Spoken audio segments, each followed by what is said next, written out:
Nice. Comprehensive step-by-step visual guide to fashion design. Fashion design is like the closest thing in the real world to conceptual design. You communicate flow, form, you know. Oh, this is a really good one right here. Look at that one. You see that? Like, this is the kind of stuff I would put into like an armor design for Warcraft or something. You know what I mean? But yeah, this is exactly the kind of thing that I go looking for. Because when you're like burned out and you can't think of the same, like a lot of drawing is really just committing shapes and patterns to your memory. I mean, these are, you know, hundreds of years of another culture figuring out something that they found aesthetically pleasing. So I had an opportunity to work on League of Legends where they wanted to re-envision and put a fresh coat of paint on a very popular Summoner's Rift map. And so here you can see some of my early concepts where I was kind of working out some different ideas for some of the kind of painting style that I wanted to push for a little bit in the surfaces and the ground. The more important thing was to keep the gameplay functioning without disrupting the gameplay. We wanted to make sure that it looked pretty, but did not mess with the gameplay.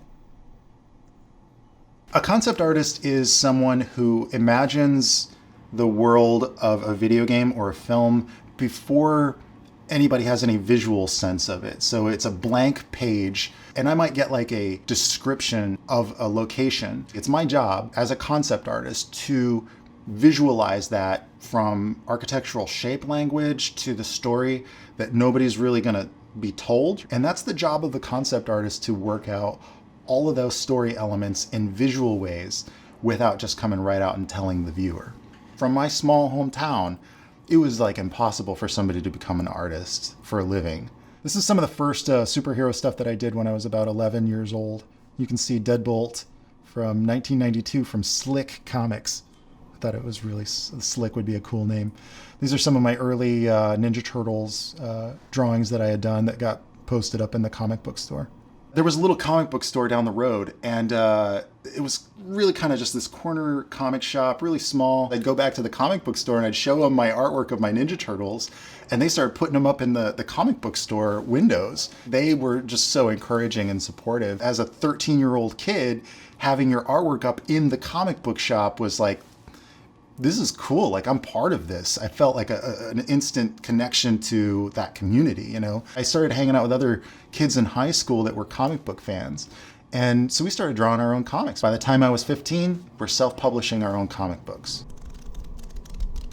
I started an indie comic called Creed. I did that for about maybe 17 years. And so you can really see the progress from where I was literally in high school getting my pages torn up by teachers, you know, until while I was working on Diablo much later, I would still go home and draw on these pages after work. So I was working long 14-hour days most of the time, and then no weekends. I was a real fun guy to hang out with, drawing comics all the time.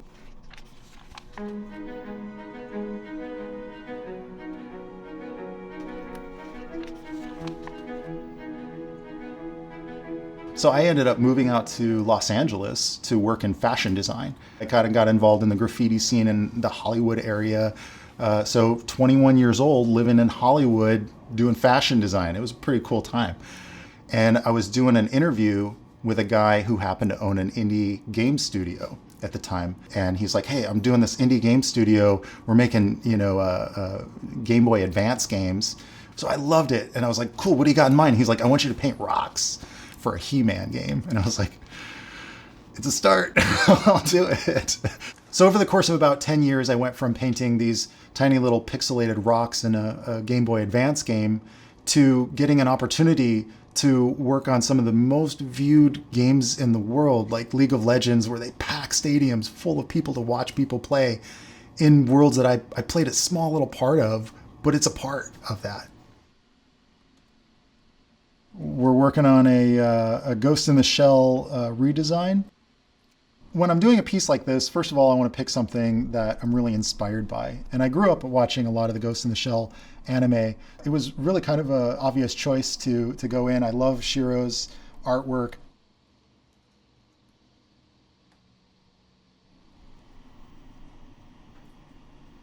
And that's really just going to kind of become placeholder. But when we look at the whole piece zoomed out, we can really get a sense of like how much is this impacting the silhouette of the whole thing. And it might work, it might not work, but you know what? It's all on its own layer, so we can switch it on or switch it off to see. I've already gone in and started detailing her out a little bit. I want to bring the rest of the image up to the level of detail that you're seeing on her right now, which doesn't get crazy levels of detail yet, but by the time we're done with this piece, it might end up becoming one of the most detailed pieces that I've ever done.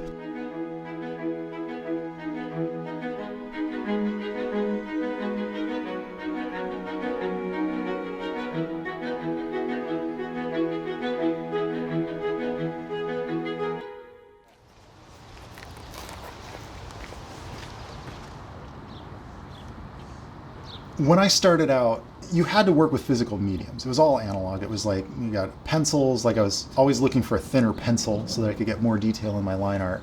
Now it's entirely digital, and you can do it from anywhere in the world, and you can immediately send it to clients or publishers or printers, or just distribute directly to your audience. The biggest thing that I learned from doing that comic when I was a kid was, if you can't do the technically correct thing, do the most honest thing. Be who you are. Tell your story. Because you just got to get that thing out there. You got to make that thing that feels truly passionate to you. There's never a reason to ever be bored in this world. There's too many things to see, too many things to pull inspiration from, too many interesting people with too many interesting stories. If you're bored, you're not applying yourself.